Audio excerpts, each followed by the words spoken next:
नमस्कार सर्वांना, श्री स्वामी समर्थ। मी स्वाती आपलं स्वामीचरण या यूट्यूब चॅनलमध्ये अगदी मनापासून स्वागत करते। आजच्या व्हिडिओमध्ये आपण गुरुचरित्र ग्रंथ कुणी कधी कसा वाचावा, या ग्रंथ वाचण्याचे काय फायदे आहेत आणि हा ग्रंथ स्त्रियांनी वाचावा का, ग्रंथ वाचताना कुठल्या नियमांचं पालन करावं, ही संपूर्ण माहिती मी आपल्याला या व्हिडिओमध्ये सांगणार आहे। गुरुचरित्र ग्रंथ हा इतका पवित्र आहे की गुरुचरित्र ग्रंथ वाचल्याने आपल्या नशिबात जे नाहीये त्याही गोष्टी आपल्याला मिळतात। गुरुचरित्र हा ग्रंथ आयुष्यामध्ये प्रत्येकाने एकदा तरी नक्कीच वाचावा, तर आपल्याला दिंडोरी प्रणित जो स्क्रीनवर दिसतोय तो गुरुचरित्र ग्रंथ आणायचा आहे। 4 डिसेंबरला आहे दत्त जयंती, तर याचं औचित्य साधून आपल्याला गुरुचरित्र ग्रंथाचं 7 दिवसाचं पारायण करायचं आहे। आता हे पारायण कसं करायचं, कुठल्या नियमांचं पालन करायचं, ही संपूर्ण माहिती मी स्टेप बाय स्टेप तुम्हाला सांगणार आहे। पण आपण जेव्हा हे 7 दिवसाचं गुरुचरित्र ग्रंथाचं पारायण करतो तेव्हा साक्षात दत्त महाराज आपल्याला दर्शन देतात। तर एवढं हा पवित्र ग्रंथ आहे आणि प्रत्येकाने हा वाचावा। आता गुरुचरित्र ग्रंथ वाचण्यासाठी तो स्वामी भक्तच हवा किंवा दत्त महाराजांचीच भक्ती करणारा हवा असं नाही, तर कोणीही मनुष्य, स्त्री, पुरुष हा ग्रंथ कोणी वाचू शकतो। यासाठी दत्त महाराज किंवा स्वामी महाराज आपले गुरु असावे असं काही नाहीये, तर हा ग्रंथ हा प्रत्येक व्यक्ती वाचू शकतो आणि हा प्रत्येक व्यक्तीने एकदा तरी हा ग्रंथ नक्कीच वाचावा। गुरुचरित्र ग्रंथ हा जरी तुम्ही यापूर्वी कधी वाचला नसेल तरी तुम्ही नक्कीच या दत्त जयंतीचं औचित्य साधून यावेळी गुरुचरित्र ग्रंथाचं 7 दिवसाचं पारायण करा। ही पोथी जर आपल्याकडे नसेल तर आपल्या दिंडोरी प्रणित स्वामी समर्थ केंद्रामध्ये ही पोथी तुम्हाला सहज मिळून जाईल। हा ग्रंथ आपण स्त्री आणि पुरुष दोघेही वाचू शकतात, कारण या ग्रंथामध्ये असे अध्याय जे स्त्रियांनी वाचू नये ते अध्याय वगळण्यात आले, त्याच्यामुळे हा ग्रंथ स्त्री आणि पुरुष दोघेही वाचू शकतात। जरी तुम्ही यापूर्वी या ग्रंथाचं कधीही पठण केलं नसेल तरी तुम्ही या दत्त जयंतीचं औचित्य साधून हा ग्रंथ नक्कीच वाचा, आवर्जून वाचा, कारण या ग्रंथाची महती इतकी आहे की जर तुम्ही एकदा हा ग्रंथ वाचलात तर तुम्हाला नक्कीच कळून जाईल की हा ग्रंथ किती महत्त्वाचा आहे। आता हा ग्रंथ वाचताना आपल्याला काही नियमांचं पालन करायचं आहे। एक म्हणजे तुम्ही हा ग्रंथ कधी वाचू शकता, पण वर्षभरामध्ये आपल्याला शक्य होत नाही, तर या दत्त जयंतीचं औचित्य साधून आपल्याला 7 दिवसाचं पारायण करायचं आहे। आपल्याला एक काळजी घ्यायची आहे, आता जी व्यक्ती किंवा स्त्री हा ग्रंथ वाचणार आहे तर त्यांचा जर या काळामध्ये, या 7 दिवसाच्या काळामध्ये दत्त जयंतीच्या जर आपला मासिक धर्म असेल तर आपण हे पारायण करू नये। तर बघा आपल्याला करायचंय काय, आता ज्या दिवशी तुम्ही पारायणाला सुरुवात करणार आहात त्याच्या आदल्या दिवशी आपल्याला 1 गाय आणि 4 कुत्रे यांना आपल्याला चपाती खाऊ घालायची, म्हणजे 4 कुत्र्यांसाठी छोट्या छोट्या 4 चपात्या आणि गायीसाठी 1 चपाती आपल्याला बनवायची आणि ती आपल्याला पारायण सुरू करण्याच्या आदल्या दिवशी आपल्याला गायीला खाऊ घालायची। आता प्रत्येक वेळेला गाय किंवा कुत्रा मिळेल असं नाही, तो जर मिळाला तर तुम्ही नक्कीच खायला घाला, पण नाही मिळाला तरी तुम्हाला त्या चपात्या बनवायच्यात आणि एखाद्या झाडाखाली किंवा त्या चपात्या एखाद्या पक्षाने खाल्ल्या तरी चालतील। जर तुम्हाला कुत्रा आणि गाय मिळाली नाही तर त्या कुठल्या पक्षाने किंवा इतर कुठल्या प्राण्याने खाल्ले तरी चालतील, पण आपल्याला अशा या चपाती किंवा त्याला चाणक्या बोलतात ते आपल्याला बनवायचेत। आपल्या जवळ जर दत्त महाराजांचं किंवा स्वामी समर्थ महाराजांचं केंद्र असेल तर तिथे आपल्याला 1 नारळ आणि खडीसाखर ठेवायची आणि दत्त महाराजांना प्रार्थना करायची आहे की मी उद्यापासून गुरुचरित्र ग्रंथाचं 7 दिवसाचं पारायण करते, तर ते निर्विघ्नपणे पार पडू द्या, तुम्ही माझ्या सोबत राहा। आता जवळपास तुमच्या मंदिर नसेल तर तुम्ही असं नारळ आणि खडीसाखर तुमच्या घरातल्या देवाऱ्यामध्ये ठेवा आणि नंतर तुम्ही जेव्हा मंदिरात जाल तेव्हा ते तिथे दिलं तरी चालेल, पण शक्यतो मंदिरामध्ये जा, कारण मंदिरामध्ये आपल्या घरातल्यापेक्षा खूप जास्त प्रमाणात सात्विक लहरी असतात। तर शक्य झालं तर असं हे मंदिरामध्ये ठेवा आणि नाहीच जर शक्य झालं तर तुम्ही घरी ठेवलं तरी चालेल। हा झाला आदल्या दिवशीचा नियम। आता दुसऱ्या दिवशी आपल्याला ग्रंथ आपण कधी वाचावा, तर तुम्ही अगदी सकाळी पहाटे 3 पासून ते संध्याकाळी 4 वाजेपर्यंत तुम्ही हा ग्रंथ वाचू शकता, म्हणजे फक्त 12 ते 12:30 या काळामध्ये आपण हा ग्रंथ वाचू नये, कारण हा काळ हा दत्त महाराजांच्या भिक्षेचा वेळ असतो, तर त्या वेळेमध्ये फक्त आपल्याला वाचायचं नाहीये। म्हणजे आता जरी तुम्ही पारायण 10-11ला चालू केलं आणि 12 ते 12:30 या वेळेमध्ये आपल्याला मध्ये थांबायचंय आणि मग उरलेले अध्याय परत तुम्ही पुढे कंटिन्यू करू शकता। तर अशा पद्धतीने आता पहिल्या दिवशी आपल्याला काय करायचंय, सकाळी लवकर उठायचंय आणि आंघोळ वगैरे आवरायची आहे, घर आपलं स्वच्छ करून घ्यायचंय आणि आपल्याला एक छोटीशी पूजा मांडणी करायची आहे। आता पूजा मांडणी आपल्याला एक छोटासा चौरंग घ्यायचा, त्याच्यावर आपल्याला पिवळं वस्त्र अंतरायचंय, एक कलश ठेवायचा, त्याच्यामध्ये हळद, कुंकू, अक्षदा सुपारी, नाणं, एक फूल टाकायचं आणि त्याच्यावर आपल्याला नारळ ठेवायचा आहे. नंतर तुमच्याकडे जर दत्त महाराजांची मूर्ती असेल किंवा फोटो असेल तर तो ठेवा, किंवा स्वामी समर्थ महाराजांची मूर्ती, फोटो असेल तर तो ठेवा. यापैकी जे असेल ते तुम्ही ठेवू शकता. एक अखंड दिवा लावायचा आहे. आता दिवा असा लावायचा की जो 7 दिवस तेवत राहील, असा जसा आपण नवरात्रीमध्ये लावतो असा दिवा आपण लावून घ्यायचा आहे. दिव्याच्या खाली अक्षदा वाहायच्या, दिव्याला हळद कुंकू व्हायचं, मनोभावे नमस्कार करायचा आणि दिवा प्रज्वलित करून घ्यायचा.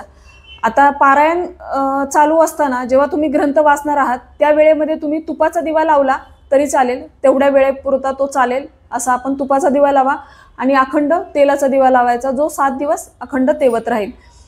एक छोटंसं पाणी भांडं, जे आपण देवांना पाणी ठेवतो ते पाणी भांडं, किंवा मग तुमच्याकडे फुलपात्र, त्याच्यामध्ये पाणी आणि त्याच्यावर आपल्याला झाकण ठेवायचं, असं हे पाणी भांडं आपण तिथे दररोज ठेवायचं. ते दररोज पाणी बदलायचं, त्याच्यातलं पाणी आपण प्यायचं आणि दररोज नवीन पाणी आपण असं भरून ठेवायचं.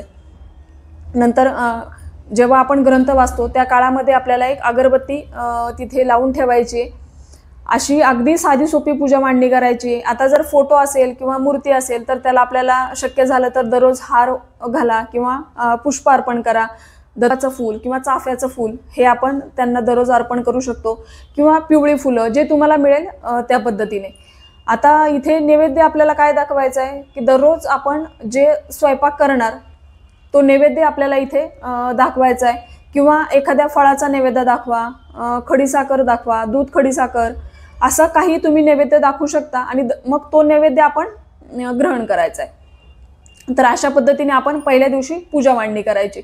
अगदी म्हणतात गोसाळे, त्याची पण भाजी आपण खाऊ शकतो. या काळामध्ये वांग आपल्याला खायचं नाहीये, गाजर खाऊ नये, त्या सांगितल्या त्याच आपल्याला भाज्या खायच्यात आणि एकच अन्न खायचंय. म्हणजे चपाती तर चपाती, भाकरी किंवा भात यापैकी आपल्याला एकच अन्न हे 7 दिवस खायचंय. सकाळी चपाती खाल्ली तर संध्याकाळी पण चपातीच खायची आणि 7ही दिवस आपल्याला चपातीच खायची. म्हणजे आपल्याला एकच अन्न घ्यायचंय. आता भाजी तुम्ही सकाळी भेंडीची भाजी खाल्ली, संध्याकाळी बटाट्याची भाजी खाऊ शकता. अशा पद्धतीने आपल्याला करायचंय.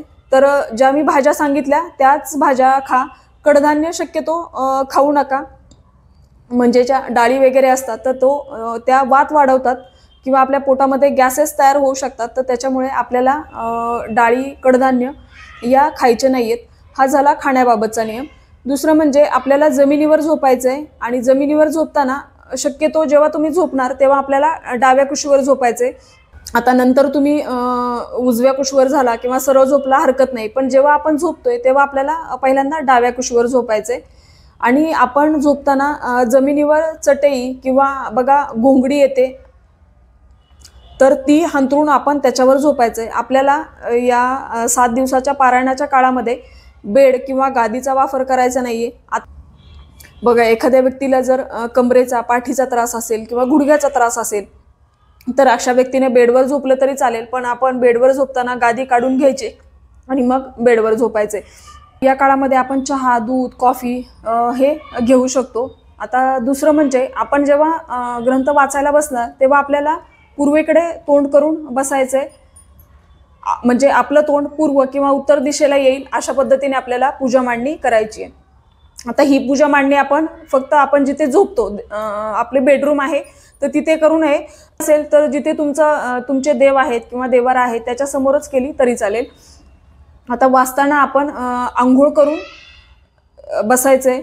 ज्या आपण पहिल्या दिवशी ज्या वेळेमध्ये ग्रंथ वाचणार आहोत त्याच वेळेमध्ये आपल्याला 7 दिवस ग्रंथ वाचायचा आहे. म्हणजे पहिल्या दिवशी जर तुम्ही सकाळी पहाटे वाचणार असाल तर 7ही दिवस आपण पहाटेच ग्रंथ वाचावा. पहिल्या दिवशी जी तुम्ही वेळ ठरवाल तर तीच वेळ आपल्याला 7ही दिवस त्याच वेळेला आपल्याला हा ग्रंथ वाचायचा आहे. आता जेव्हा तुम्ही ग्रंथ वाचाल त्या गुरुचरित्र ग्रंथामध्ये दिलेलं आहे की आपल्याला पहिल्या दिवशी किती अध्याय वाचायचे, दुसऱ्या दिवशी किती, तिसऱ्या दिवशी किती.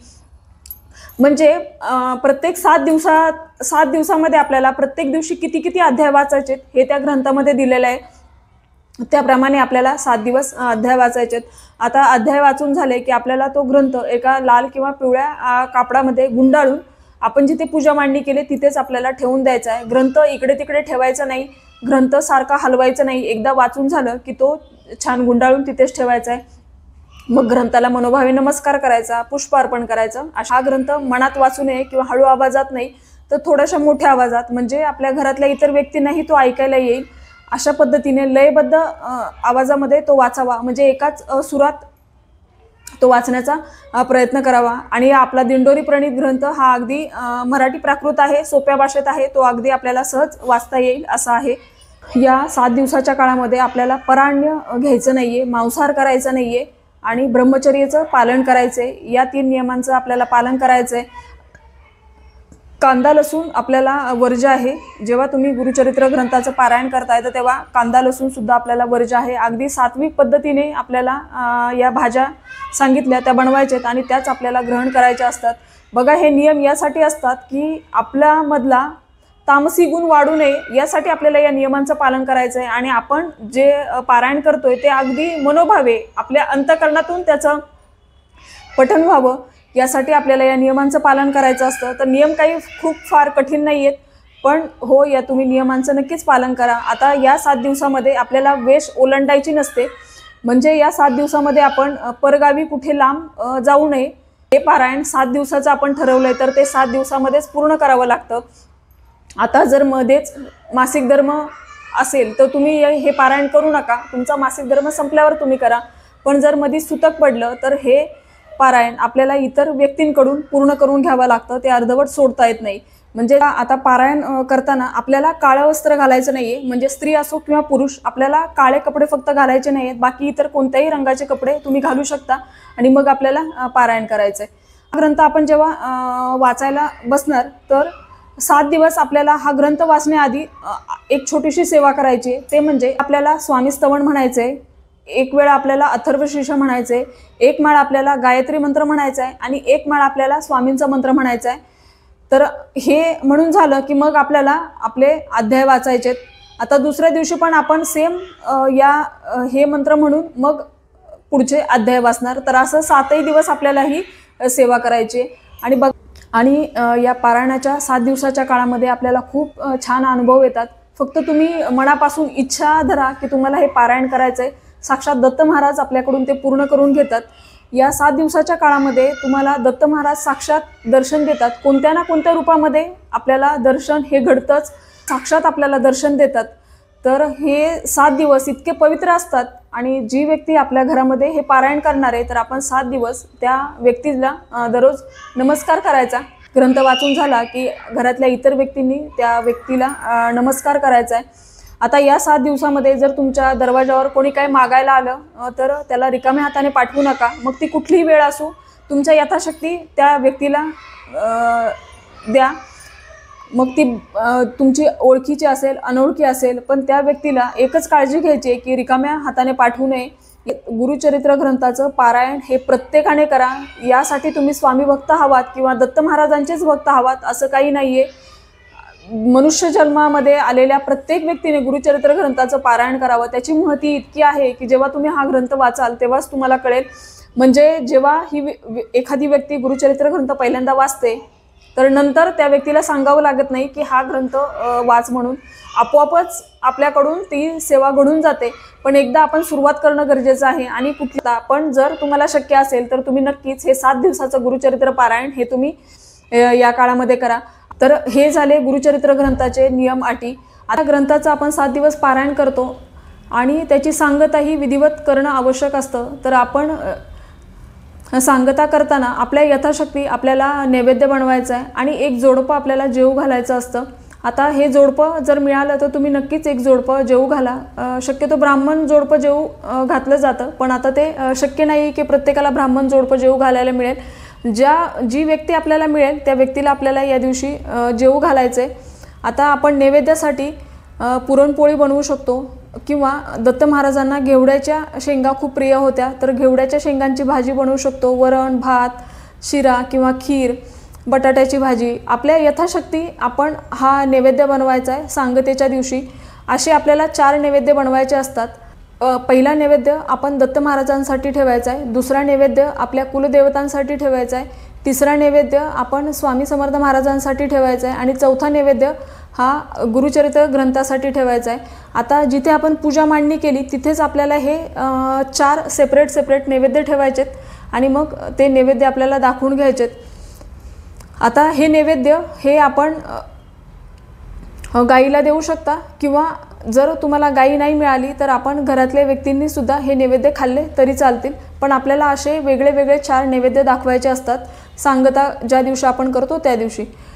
पूजेमध्ये कलश स्थापित केला आपण, तिथे जो आपण नारळ ठेवला होता तो नारळ आपल्याला फोडून खायचा नाही आहे. तो नारळ आपण एका लाल कापडामध्ये गुंडाळायचा आणि तो आपल्या घरामध्ये आपल्या मुख्य दरवाजाच्या वरती आतल्या बाजूने तो नारळ आपल्याला बांधायचा असतो. जे कलशातलं पाणी आहे ते आपल्याला सर्व घरामध्ये शिंपडायचे आणि तुळस सोडून दुसऱ्या झाडाला आपल्याला हे उरलेलं पाणी घालायचे. त्याच्यामध्ये 1 रुपयाचं नाणं आणि सुपारी होती, ती आपण इतर पूजेसाठी वापरायची. जे आपण खाली तांदूळ ठेवले ते तुम्ही पक्ष्यांना घालू शकता किंवा आपल्या धान्यामध्ये ठेवले तरी चालेल. पाणी भांड्यातलं पाणी तर आपण दररोज बदलत होतो आणि ते तीर्थ म्हणून घेत होतो, तसंच करायचं आहे. आता जी फोटो किंवा मूर्ती तुम्ही ठेवली असेल ती आपण जागेवर ठेवून द्यायची. आपण वाचनासाठी जो गुरुचरित्र ग्रंथ घेतला किंवा विष्णू सहस्रनामाची ग्रंथाची छोटी पोथी घेतली ती आपण जागेवर ठेवून द्यायची. अशा पद्धतीने अगदी विधिवत आपल्याला पारायणाची सांगता करायची. आता जर तुम्हाला एखादं जोडपं नाही मिळालं तर काही हरकत नाही, तर अशा पद्धतीने आपल्याला अगदी विधिवत या पारायणाची सांगता करायची. तर ही छोटीशी माहिती जी मला तुमच्यापर्यंत पोहोचवायची होती. व्हिडिओ आवडला असेल तर व्हिडिओला लाईक करा, शेअर करा, सबस्क्राईब करा. झालेली सेवा मी दत्त महाराजांच्या चरणी रुजू करते आणि आजचा व्हिडिओ इथे थांबवते. सर्वांना श्री स्वामी समर्थ.